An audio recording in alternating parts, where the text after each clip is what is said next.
ยกลงเสนอกูมิสเตอร์วีกูอยากให้ช่วยหัวข้อในการสร้างวินัยในตัวเองด้วยวิธีง่ายๆจากการซักเครื่องในทุกๆมื้อซึ่งทำอีกกูจีเป้าเลยไอเดียนี่มันเป็นการสร้างวินัยอ่ะกูเริ่มจากการตั้งคำถามให้เดียอยู่วลิจากูอยู่วลิจานะกูเทลิกแก้ไขพอมันหาว่ากูช่วยที่ชอให้อาทิตย์อยู่ว่าห้อหรืออีอาทิตย์เราจอดวันอาทิตย์เนี่ยวันจันทร์จอดวันอาทิตย์เจนอยู่จะที่ชออยู่วันเตาอะไรอย่างนั้นเนี่ยใช้เวลาเป็น2-3 ชั่วโมงในการซักนะแต่กูยังมั่วเดี๋ยวที่ชอว่ากูนานู่นนะกูจะลอนชัวเท่าคุณดาเดเจกูปฏิบัติเรื่อยๆลีนอรอเตาอีฟลีออลีเปลีจากหลายเดือนมาเป็นปีนะตัดสินใจปีที่3ว่ากูปฏิบัติจนจิเลยกลายเป็นวินัยในตนเองเลยนึกเริ่มจากการว่าอีหยาอันเดเดี๋ยวเถาอยู่ว่าเตาอีหยา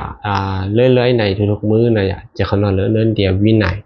จะเถาอยู่ปฏิบัติเตาเลยนะเจอย่างที่อ้ออยู่ว่าเตาอย่างที่เปอยู่ว่าเตาโดยที่เดียวอยู่ไซตัวนี้ใส่กู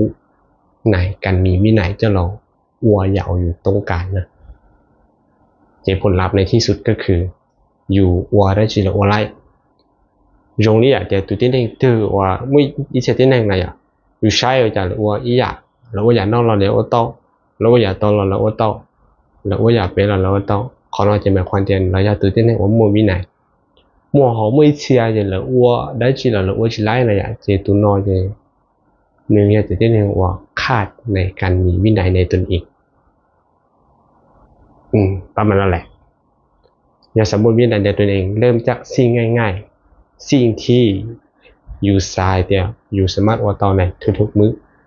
จากโดยเริ่มจากสิ่งง่ายๆก็คือ15 นาทีแล้ว1 นาทีอันเดสักแต่มาหมู่ว่าอยากยั่ว